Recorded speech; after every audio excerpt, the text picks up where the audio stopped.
All right.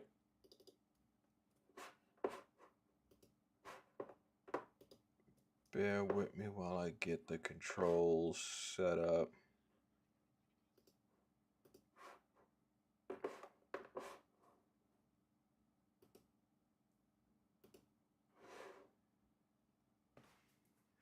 Been a little minute.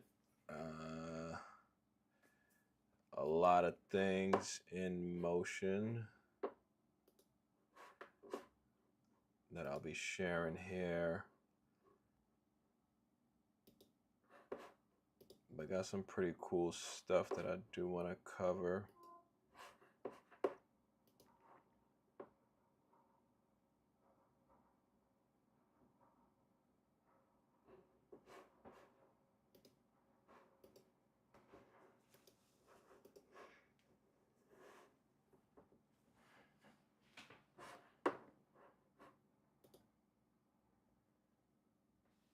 All right, so just getting set up. So, what's up?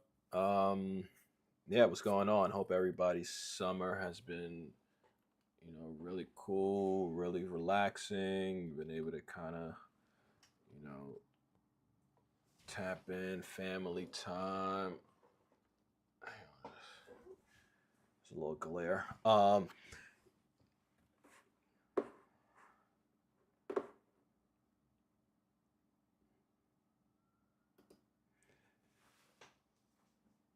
Yeah, so the summer is it's just crazy how the summer starts and then you're right back, into the swing of things. So we've had a lot of different updates and different things that we've been, focused on over the summer.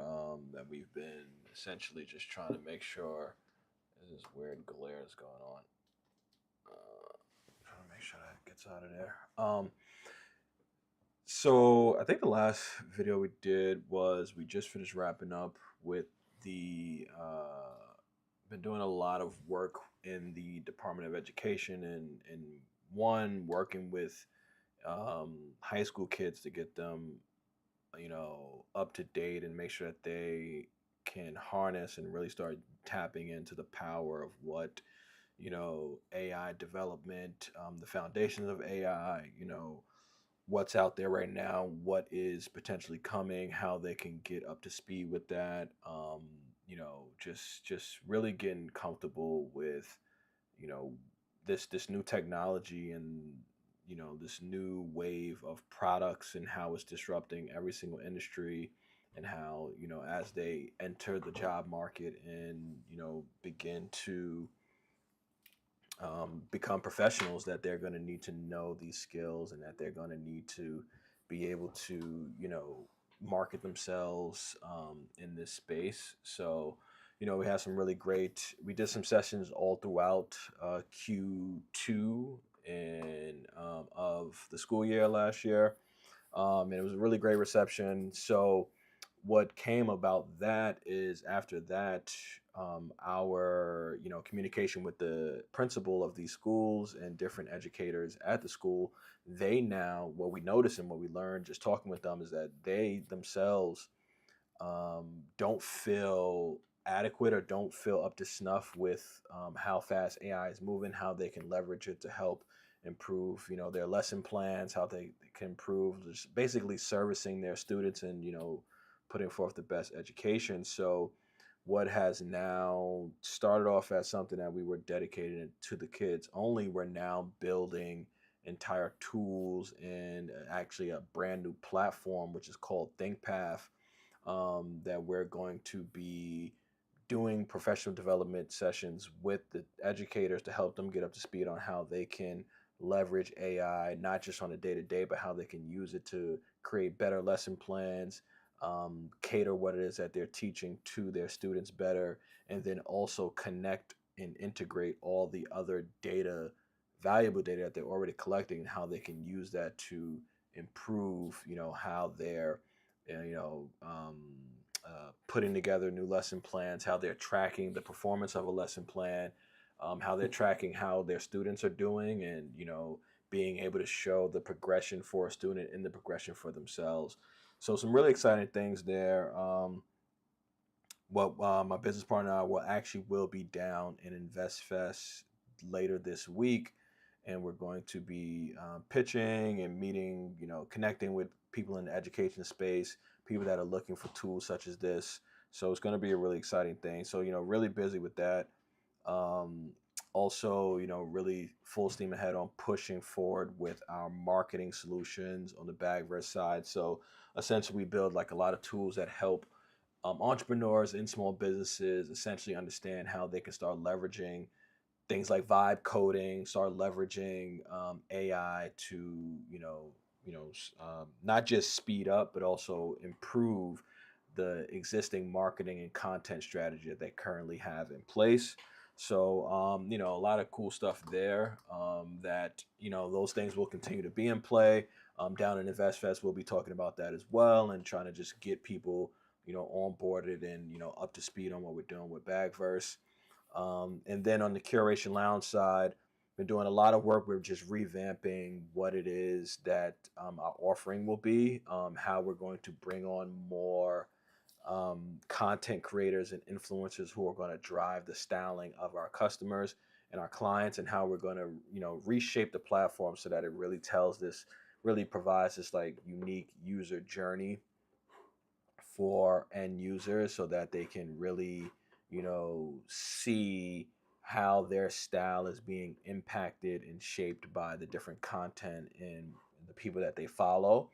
And this is what the platform Curation Lounge is really about, just showing them how, you know, essentially like what they take in and who they follow and how they take in their information can have a big impact on their existing style and lifestyle, and like how they're determining what restaurant they go to, what travel destination you want to go to next. And we're putting together this real seamless flow. So a lot of cool stuff going on both ends. Really looking forward to what connections can be made at InvestFest. And I'll after I'm gonna start off where we're gonna jump right into this demo. You see in the background, I got Cursor up and I got Claude Code up. But I first just kind of wanted to recap, just reconnect with you guys. It's been a little minute since I jumped on, so just want to touch base on there and make sure that we're up to speed on what's going on, and then I'll jump right into the demo. So yeah, really looking forward to the networking and the different amount of people that we're going to meet down in Atlanta and at VestFest. I'll actually even just pull it up on the screen quickly.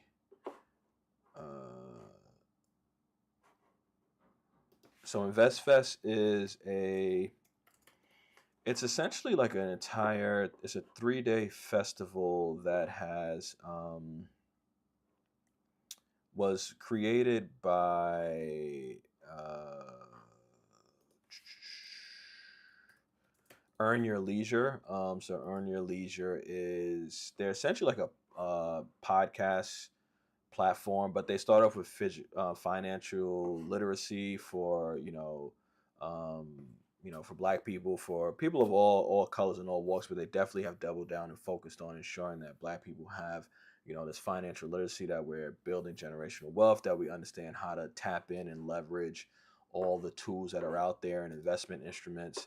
And then they've really kind of grown from just doing that to now also bringing on people from all different walks of life and all different business ventures, and seeing how they can connect the dots, how they can get the right people talking with the right people, and really help businesses grow, businesses flourish.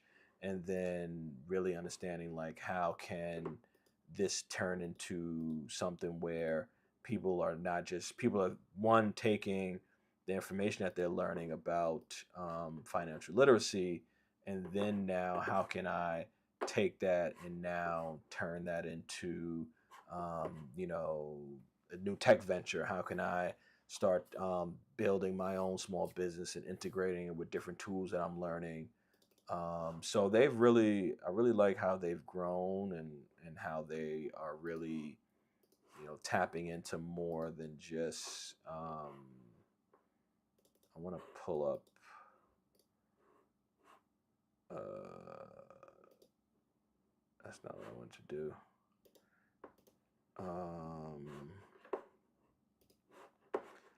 I use OBS when I'm streaming, and it does this weird thing where like it doesn't pick up all my windows. So give me a second. Let me bring this over there and see if it'll pick it up.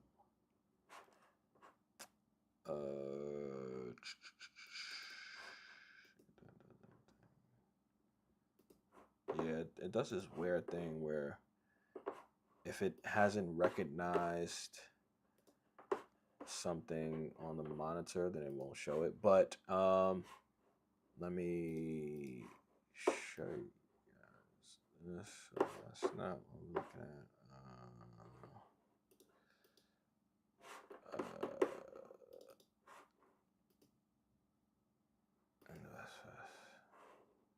Okay, cool. So I think you guys can now see that. You guys can probably see it.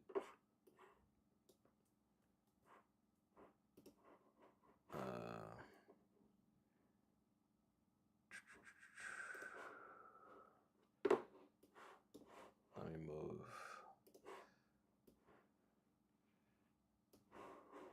Tell it's been a little minute, a little rusty. All right, so I think I got it up on all screens. So yeah, so InvestFest, like I said, is it's going to be a 3-day conference, and again, it's just a place where people from all different business acumen can meet, and they're going to have a pretty jam-packed lineup of different speakers and different basically movers and shakers in different spaces, and how they are how they're experts in their field, talk about how they've been able to grow their businesses, giving insight on what you can do. So if you even look at the lineup is pretty stacked. I think there's just a whole lot of value that I'm looking forward to getting out of these talks, and hearing how people have been able to not only start their own ventures, but then also now sustain that and grow it. I think that's starting is one thing, sustaining it and really turning it into something that outgrows you and turns into this new entity that you really are able to monetize, and then hire people and it branch off. So people in a whole lot of different categories, from media to education, to financial literacy, to tech, to sports, to all different sort of like walks of life. So I'm really looking forward to what we get out of that. They have some pretty big names that are sponsoring it. I believe like Fidelity, BlackRock are some of their big sponsors. If we go to schedule here, so like I said, starts Friday. I'll be down in Atlanta Friday. So anybody that stumbles upon this and wants to connect when we get down there, definitely feel free to reach out. I think that I'm not sure if they're gonna have some kind of like, normally when I go to these conferences, they have like an app where you can meet people in advance. So I gotta do some digging before I start packing and preparing for it. But I want to see if there's a way that you can, if they'll allow, or if they have, where you can connect with people that are out there, people that are going to be out there before you actually get out there. That's always a good way to kind of just like, you really got to set your schedule. You really got to make sure you know where you want to be, what you want to see. There's a lot of talks going on. There's a lot of things where it's like, me and my business partner, we might even split things up to just like make sure that we can cover both things and then bring our notes together afterwards. So, you really got to be strategic when you're going to these events, because there's just a lot going on. You want to make the most out of the weekend. Something that I'm going to do in advance is I'm going to be putting together. So I have this system whenever I do go to conferences, like I like to mark who it is that I met, what did we talk about, what's the context of it, and then put them into my follow-up funnel, where this venture lines up with why we met, and this is something that I would like for you to know about.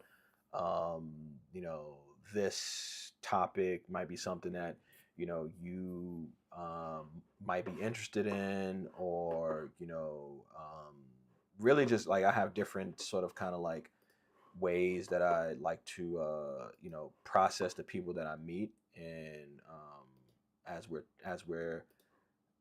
sort of kind of like communicating, how can I make sure that I'm following up with the right context, that when we do when we do get connected, that that is I'm just updating a couple things.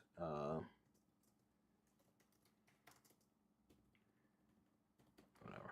It don't matter. Yeah, man. So, it's definitely, you really want to make sure that essentially, like, when you're going to these type of conferences and these type of events, that you are, you know, planning it. You're being strategic about it because you want to get the most out of it. So I'm going to put together, and I might even show that, if not on this stream, another one. I basically put together. So I was doing this all in my iPad, where I would like write down where I met them, what we spoke about, what was the context of our conversation? What should I follow up on? How does one venture sort of that I'm working on align with what they're doing? And then kind of go from there. Maybe if I'm having a webinar going on or whatever, what I want to show them. But this was really manual. So I basically built out, and I'm still in the process of putting the polish on it, is that it's a system that'll do this automated for me, leveraging AI, tapping into, I like to use Claude Anthropic's API whenever I'm dealing with, streamlining and building AI tools in the background. So, this is a really cool way to kind of just like organize who it is at your meeting, have your plan, and then have your follow-ups ready. So yeah, as you see, man, the lineup is pretty big. Jack Dorsey will be there, Magic Johnson, Issa Rae, um, you know, Trey the Truth, a lot of star power in the building. It's really cool to see how this conference has just grown in popularity, in notoriety. It's just really cool to see that Earn Your Leisure really honed in on what it is that they want to offer, and then double down on how it is that they're going to provide that and who their audience is. And it's just really cool to see that you can start off you know focused on one sort of like um you know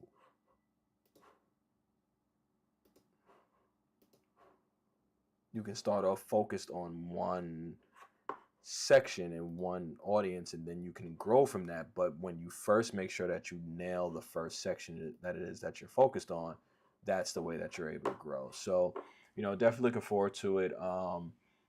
Definitely a lot of things in motion, more clients, but I think moving forward, what I really did, and again, we're gonna touch on this, and then we're gonna go into this demo that I want to do, where it's comparing building an app from scratch using Claude Code versus Cursor, and just seeing some of the pitfalls, seeing some in where one shines more than the other, and just kind of walking through what I'm seeing as these technologies advance. But yeah, so definitely a lot of things in motion. More clients is something that we focused on this summer as well, and I was able to obtain that um, contracting work in terms of like helping people leverage up and scale up their either how they're processing their data, how they're leveraging AI. So pretty really jam-packed summer. I'm also was able to sneak in some travel, sneak in some cool stuff. I want to start on, probably not on my YouTube channel, but on my Twitch channel, I'm gonna start doing sessions where it's like less business oriented and more. I don't see why this glare is happening. I don't remember that happening before. Not really sure why that's happening.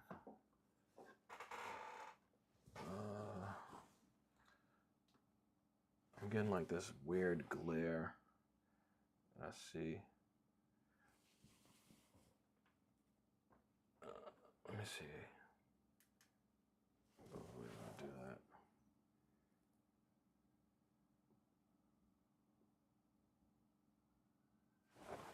that. I think it's coming from the sunlight. So, whatever. Definitely want to improve some of my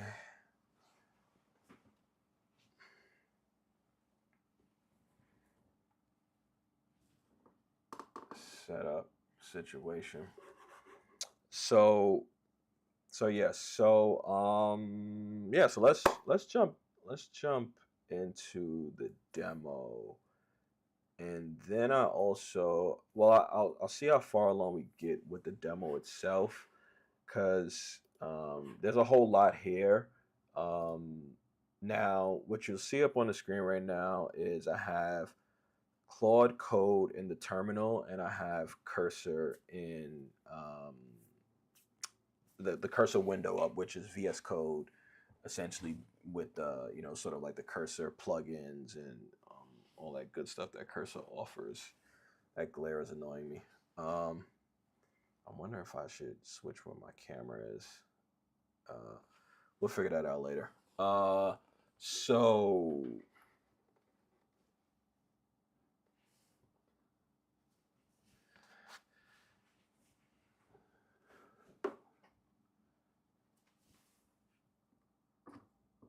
So now Claude Code released. I want to say like 3 or 4 months ago. And I tried it out when it first came out. I did a video on it, and it got a lot of traction. A lot of people were asking questions. A lot of people want to know, like, in what situations would you use Claude Code? Is it useful? Can you replace Cursor with it?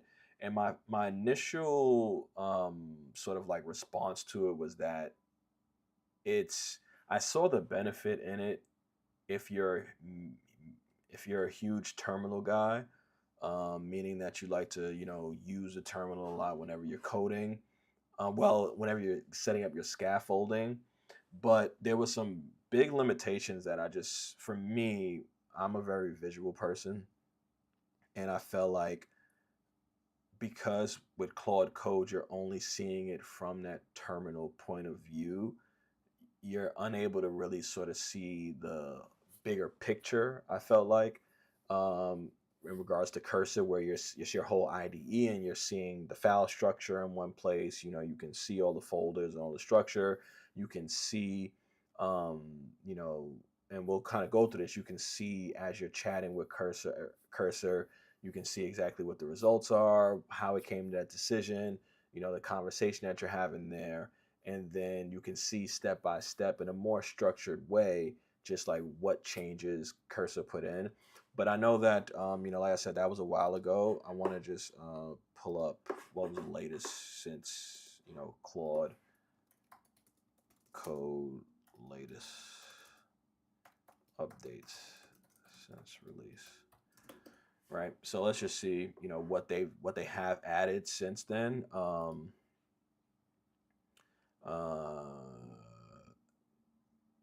So MCP server is enabling real-time communication. So that's something that Cursor had for a while. Let's see if we can maybe even look at their release notes. All right, so here's the release notes from Claude Code. Like I said, it launched in February. I might have did my video sometime in May, or maybe it was like between February and May. But so they have the SDK, which essentially you can then now have that be installed in your code base directly. Pretty curious on exactly what that would do for you, or how you would use that. Coding tool that lives in your terminal. Yes, that's what Claude Code does, but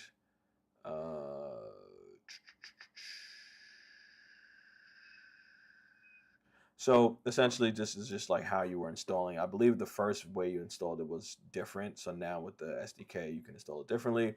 So not too much here. Not too much changes here.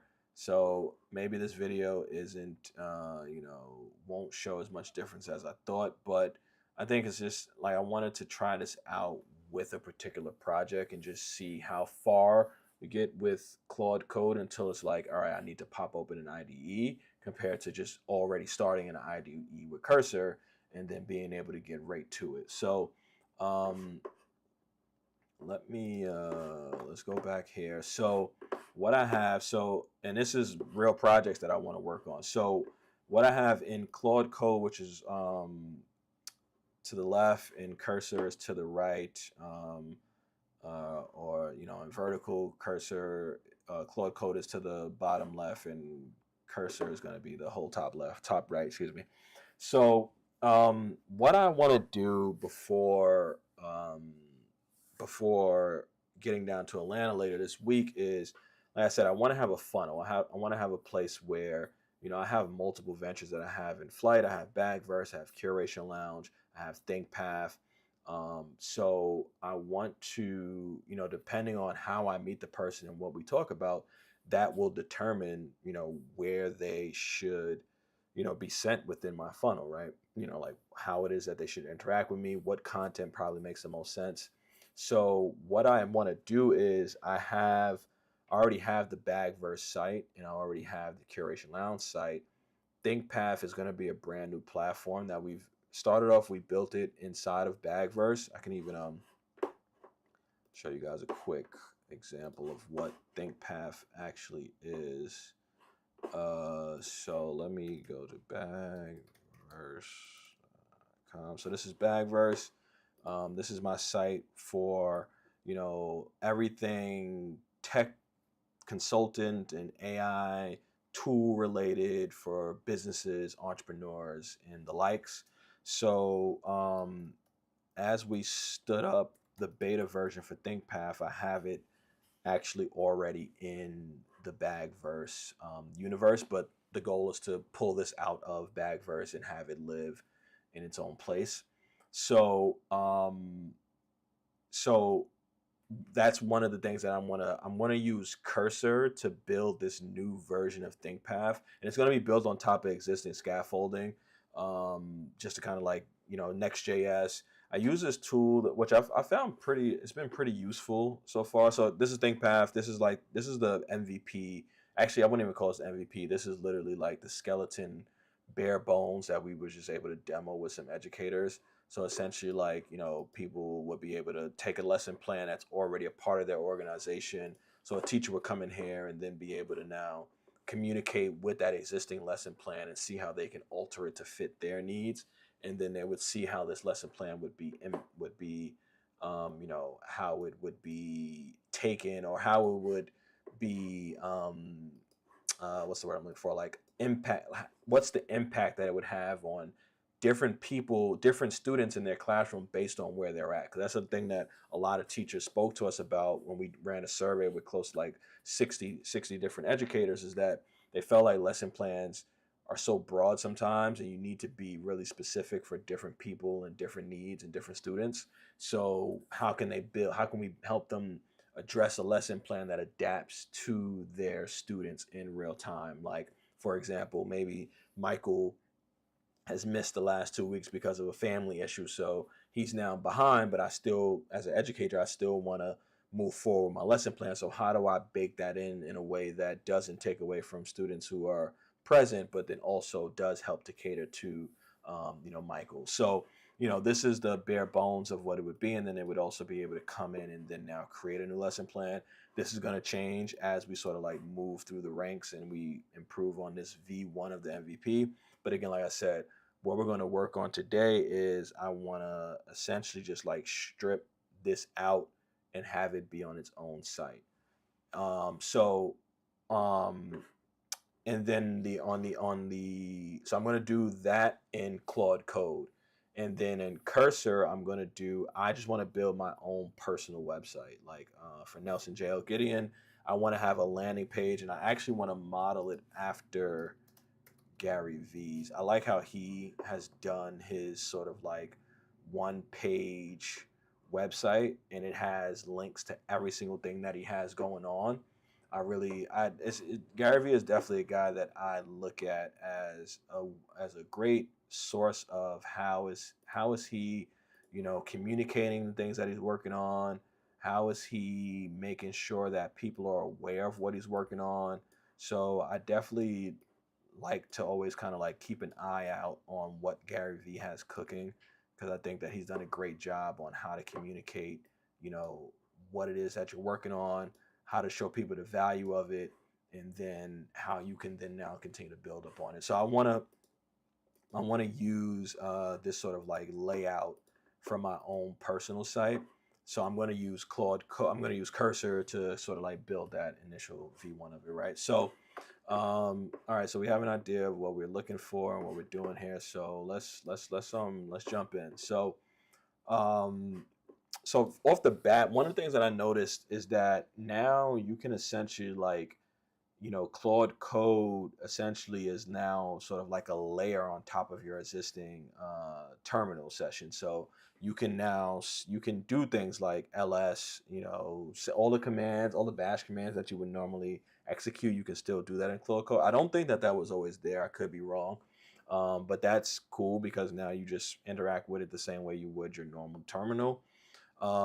We are in my projects file, so I'm going to go to ThinkPath, where I already set up the scaffolding for. I use this tool called ShipFast, which is essentially like a boilerplate Next.js platform. Maybe I'll do a video on that at some point, but I'll leave this out of that one. I'll leave it out of this one because it's pretty involved. But essentially, like it gives you like a boilerplate to get you started. I've done this a bunch of times, but it helps to have a boilerplate when you're building tools just to kind of get started. And for me, what I've noticed is that AI is as good as the code base fundamentals that are already in place. So if the code base is already structured really well and the project is set up in a good way and it's already has the right packages, AI will work smoother.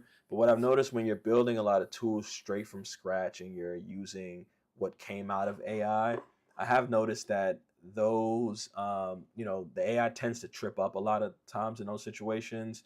I noticed that those projects normally don't, they don't do as well as you build more and more and more and the project gets larger, because I feel like the bottleneck still for AI and a lot of these large language models is that if your code base is really complex and there's a lot of dependencies between files, that's where it starts to break down. It starts to lose that context and it just can't really make sense of what's what and where things should sit. So I think that using a boilerplate that's already has the right structure, that helps a lot. And you can probably see uh, on the on the cursor side, you might not be able to see it vertically, but essentially like, you can see the whole layout of the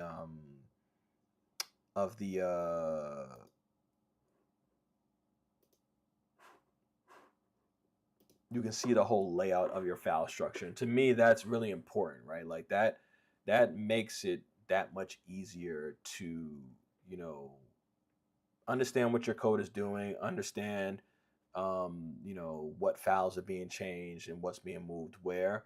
And then AI can then now, as it's processing that entire code base, it can make a better decision on what to do. So, all right, so we have ThinkPath up. So what I'm going to do is I'm going to npm run dev, and this will actually start.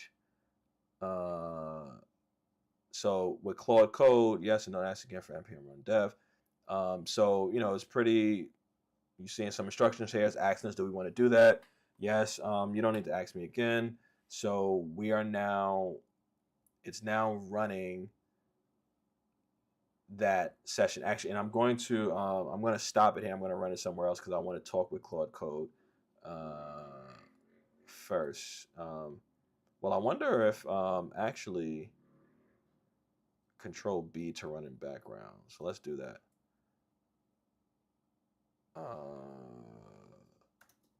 Can I still? I might want to end that.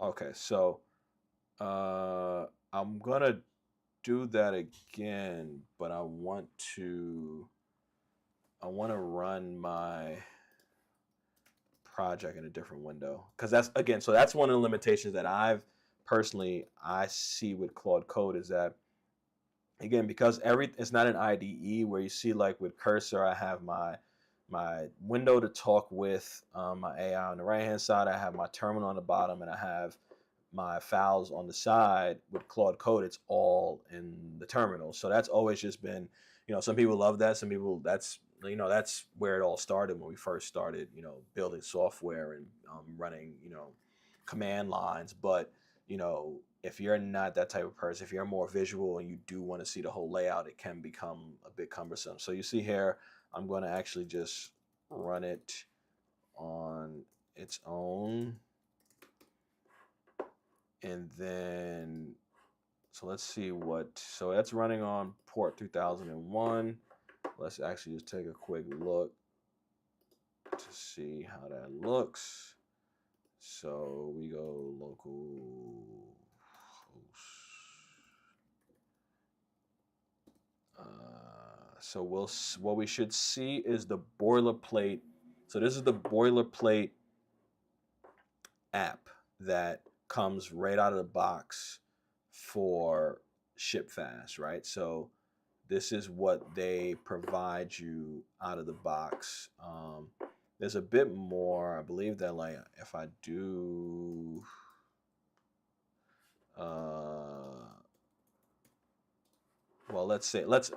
this is where let's actually use Claude Code in both instances to see.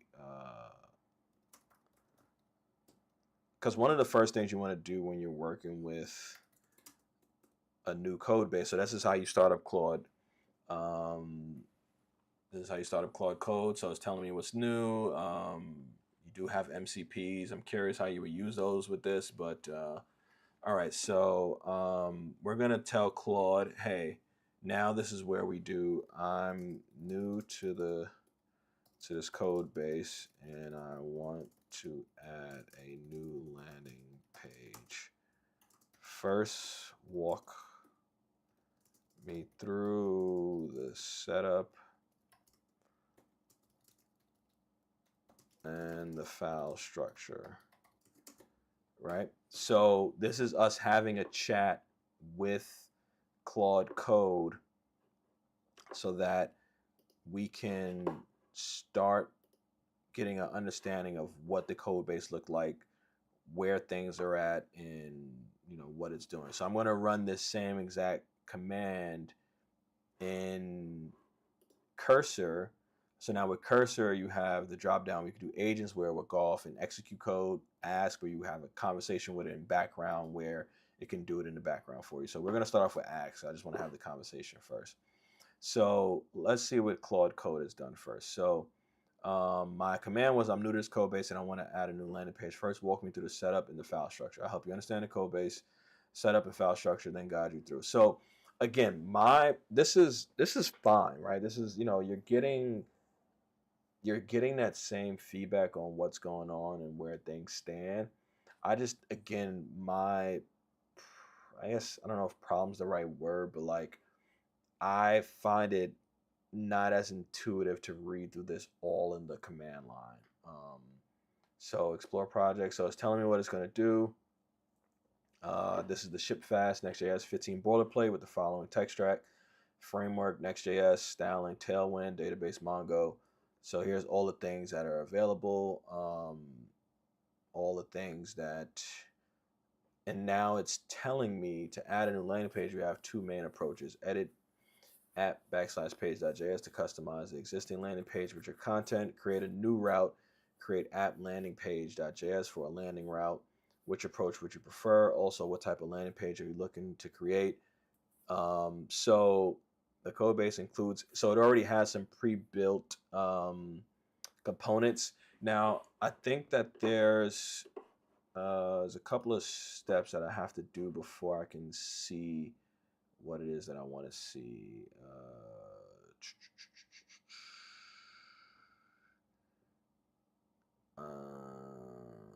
So first, I need to. There's a couple of things we have to do, which again, so because this is all in Claude Code, you can't necessarily you can't open up that page. Can you do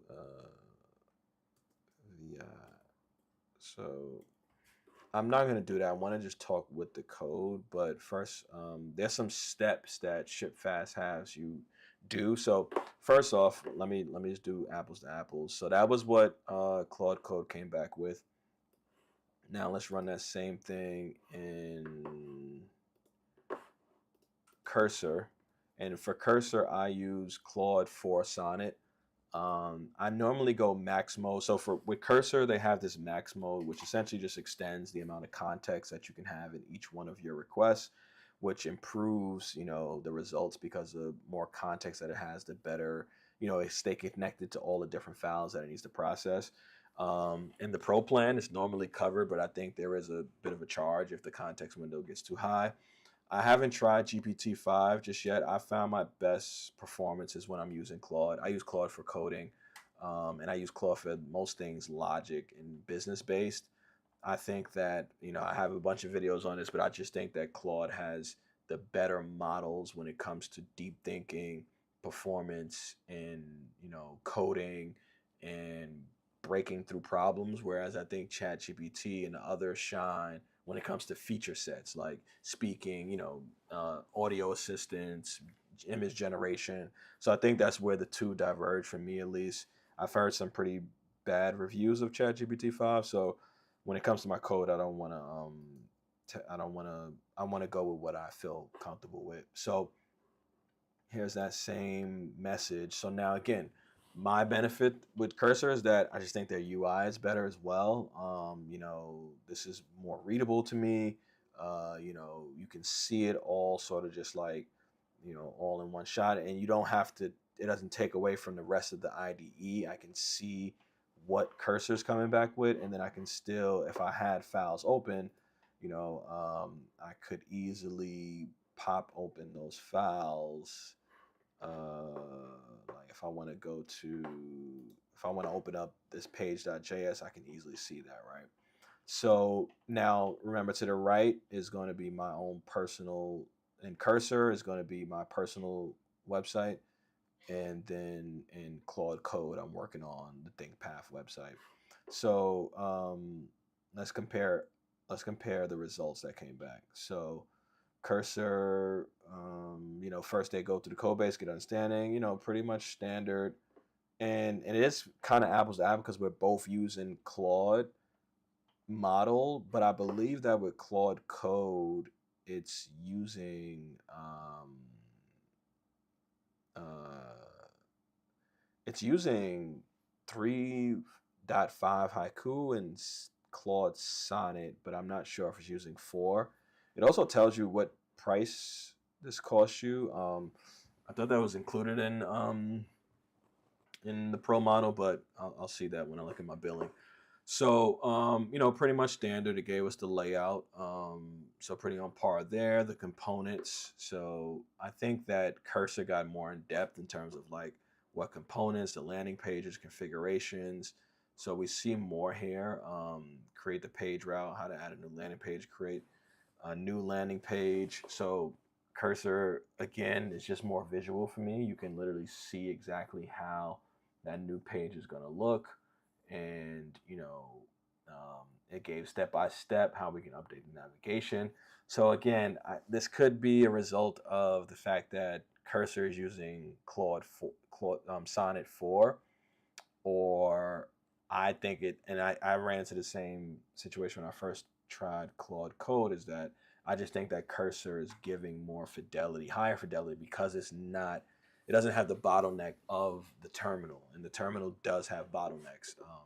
terminals are getting more sophisticated in what they can present, but remember, VS Code is essentially like it's essentially like you could think of it as a JavaScript app of its own, so it can do more visually, and it has more integrations that it can tie into the interface, the IDE as a whole. So that limitation within itself is going to show you the difference between the two. And mind you, you can also use Claude Code in the terminal in Cursor if you wanted to, but I wanted to have it up in its own terminal just for this testing.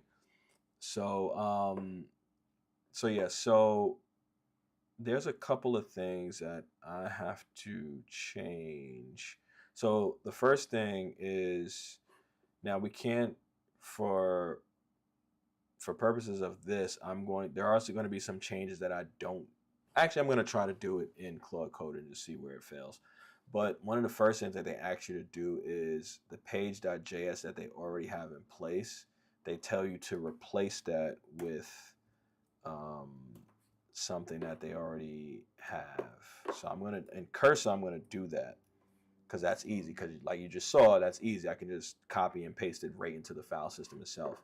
Now in Claude Code, I'm going to say replace the code that is in page.js with the following. And let's see.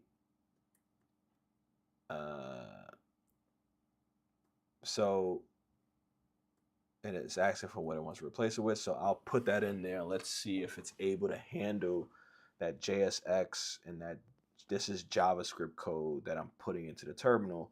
Let's see how it handles it, and if it handles it fine. So, all right, so it's showing that these are the changes that it needs to make to the page.js. I'm going to go ahead and say yes. And then we should see that change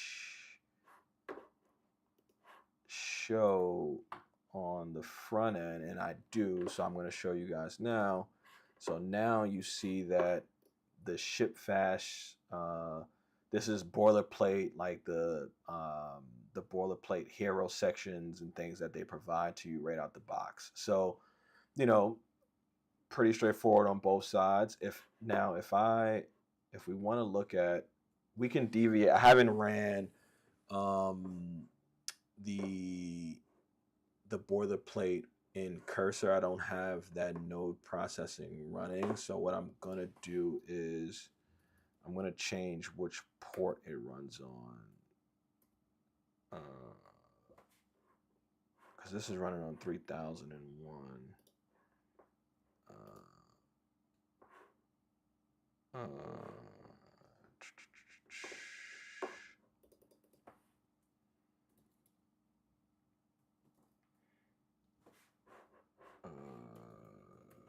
Let me see.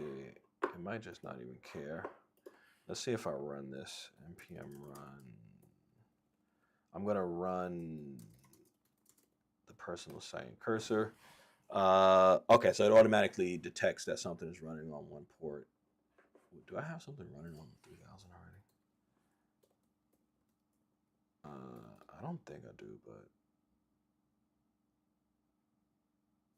I don't. So, all right. So for right now, it's going to look very similar. So on 3001, we have the ThinkPath, then the boilerplate for the ThinkPath. And then on 3002, we have the boilerplate for Cursor. So what we're looking to see is that the changes that we made in the IDE, pretty straightforward. We're seeing the same sort of like change there, right? So for right now, I am going to keep everything in this page.js, but I'm going to, as I sort of build this out, that will change. But for right now, I'm going to keep it all in page.js. So we saw that Claude Code did handle, because that's a big use case for me whenever I am using Cursor, is that sometimes I might copy code that I've written somewhere else and then say, hey, I want you to implement this on this page, and you can do it fairly seamlessly. So like with Cursor, I just literally just copied and pasted it. I could have put that in the chat and it would have handled it just as gracefully, with that same grace. And I can even show you.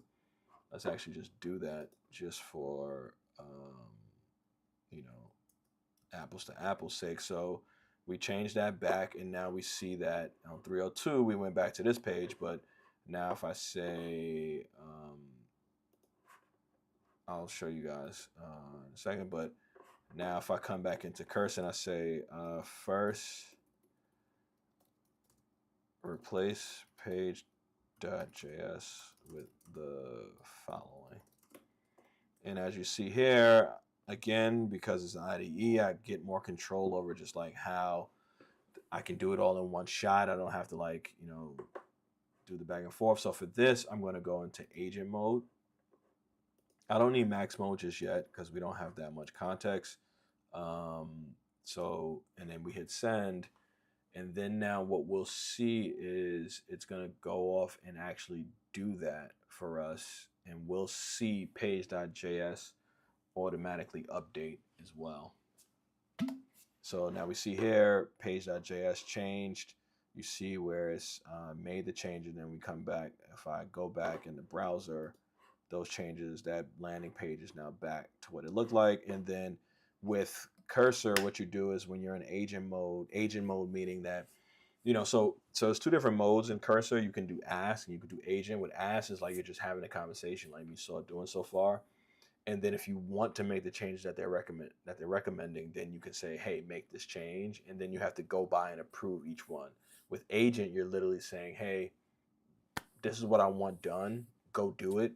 And Cursor, along with using Claude, Sonnet, or whatever model that you landed on, will go through and make many changes. Some can run in seconds. Some can run in minutes. Some you can say, do this in the background. And you come back and then it's finally done. And then if you're cool with it, then you just say keep all, or you have to go back and undo all. So, I've noticed that I like to keep my agent runs very specific into a really small part of the code base, just because I feel like the larger the context and the more that it needs to understand, the more susceptible it is to errors and to doing something really strange or something that you didn't expect it to do. So just that's sort of like my safeguard and the guardrails that I put on there. So all right. So far we've seen a pretty one-on-one thing. I think where things are going to get interesting is now when I start making concrete changes, right? So like we said, so for my personal site, which is in Cursor, I said that I want to mimic it after how Gary Vee has his site set up, right? So one of the cool things about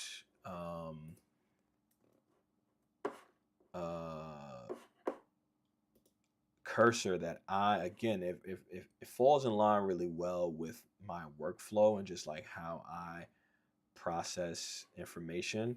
You can take a screenshot. I'm going to take a screenshot of the Gary Vee site, and I can put that into Cursor, right? So you guys see there, you see I just placed an image. You see this image there. I just placed a screenshot of the Gary Vee website into the chat. And then I'm going to say, I want to update the page.js to mimic this website that I have an example in the image, and here is the link. Search the net to view the site so you have a good understanding,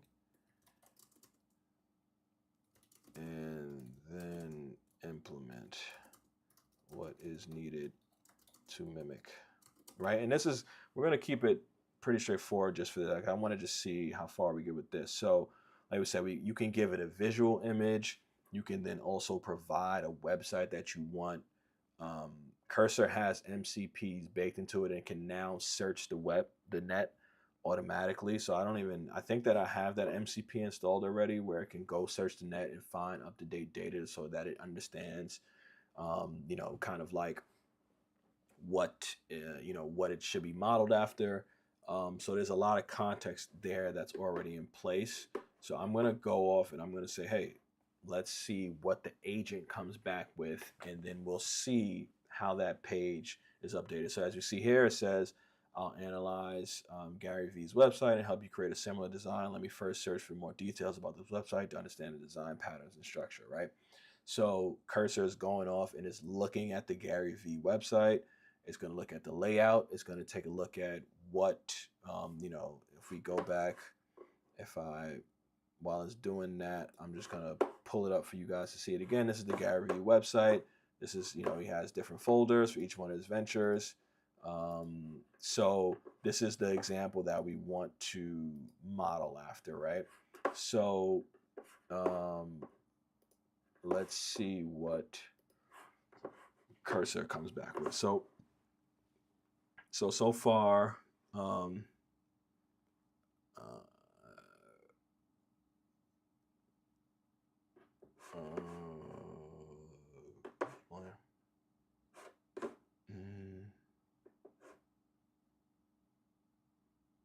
cool. So it analyzed, it came back based on the website analysis image you provided. I can see that Gary V has the same design with dark side navigation, large hero section.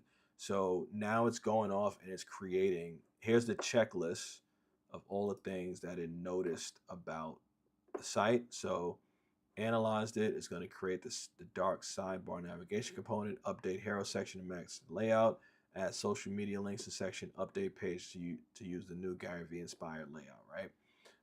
So now it's going off and it's executing each one of those steps, and then now it's breaking it down to each step. It then now is going to have its additional child steps in those steps that it needs to do, right? So we can just go off of it. There's nothing to be done here. It's in agent mode. It's doing what it needs to do, right? So now that's doing its thing on the Gary V side. So now the ThinkPath side, I haven't landed on exactly what I want the landing page to be here. So normally what I'll do is I'll have a conversation in my Claude workspace with all of my ThinkPath. I think it's pretty much, the agent's already done. It came back. So let's go to the site and let's see what it came back with. And it looks pretty cool, but I'll show you guys.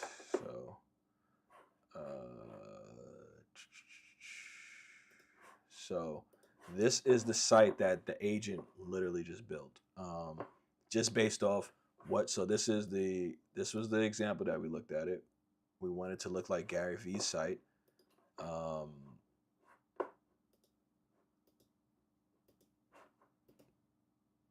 So this was the rubric that we were going off of.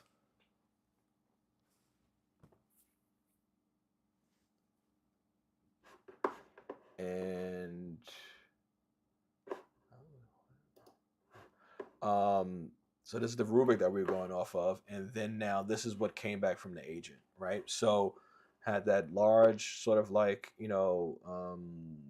hero section, added these sections, latest insights. So pretty standard. It didn't add the additional details here. So these are pages that we would have to fill out more of. But it does have that initial, just like, what, and then it has the projects.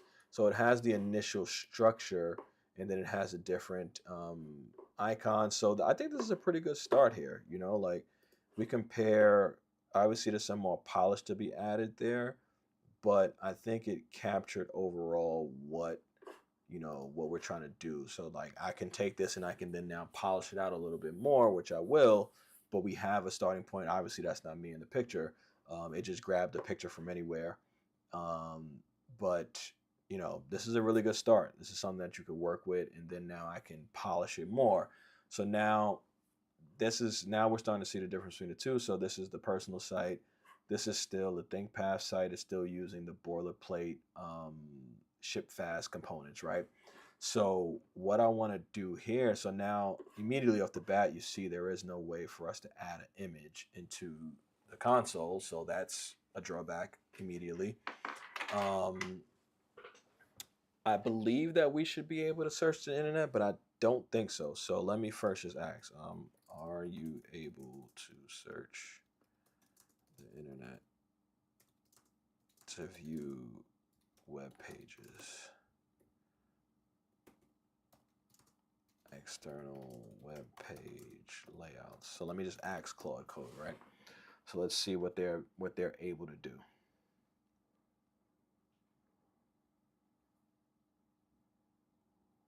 So okay, it can. I can search the internet with web search. I can search. Okay, so web fetch. All right, so it is able to. So I haven't landed on a web page for ThinkPath and how I think it should look. So what I'm going to do is I'm going to I probably will pull it up in a different browser. So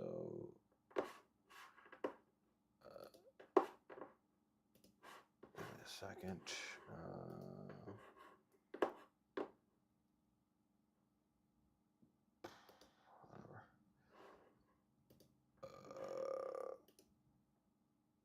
I'm gonna just so I have a lot of context around what we're doing with ThinkPath, and then I'm going to also use like again, like we said, we can't add images, uh, so I'm gonna share my screen with you guys. So this is my Claude project that I have for ThinkPath.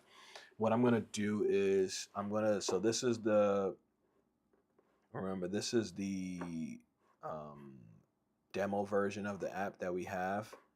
I'm going to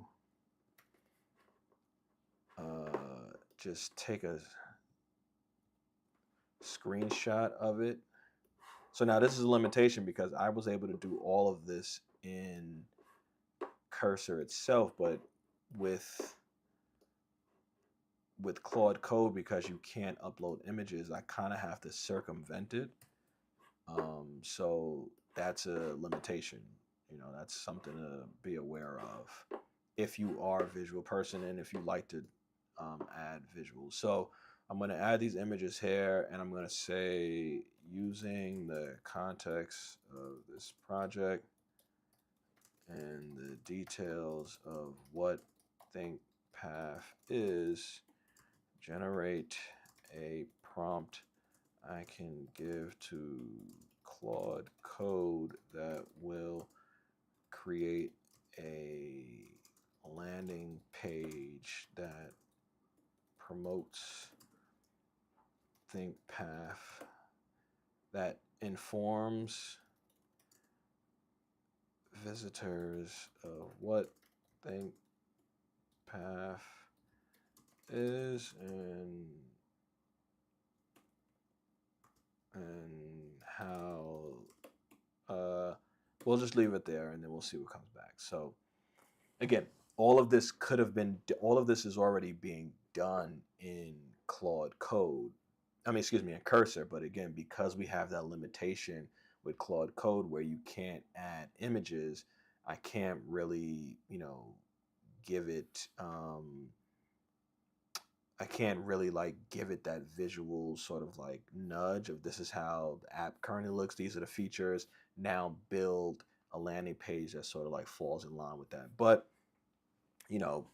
it's not that big of a hurdle. But if it's really important for you to have everything all in one place, then Cursor is kind of gets the nod there. So this is everything that came back. I'm going to just copy this for simplicity. Now I'm going to pop this into Claude Code. So use the following to change the page.js to update page.js. So again, because it's the cursor, because it's the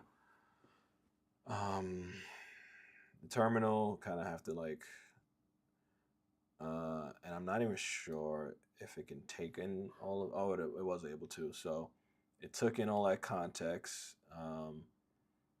So now it's going off as creating the ThinkPath landing page structure and hero section. So we're going to let Claude Code do its thing for a little bit, and we'll see what comes back. While that's going, I'm going to pop back over to the first site that we just did.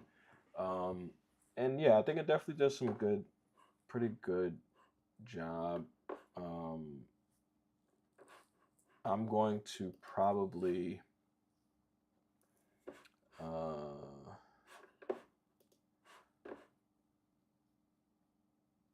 I'm gonna have more follow-up videos as I kind of like go through working more in depth on each one of these pages. But I think once this is done, we can probably pause there. I did want to get into just some updates on what's been moving in the AI space recently. There was a couple things that stood out to me.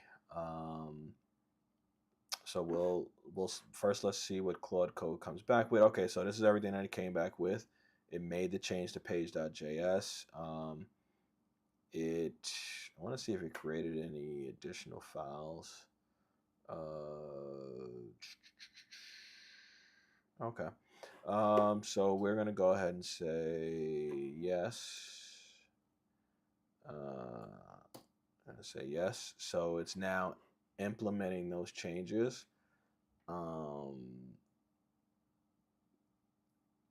All right, so I believe that it's completed that. It created a CTA. So now let's see what the new, so again, remember this was Cursor's agent implemented this new landing page that mimics what Gary Vee has.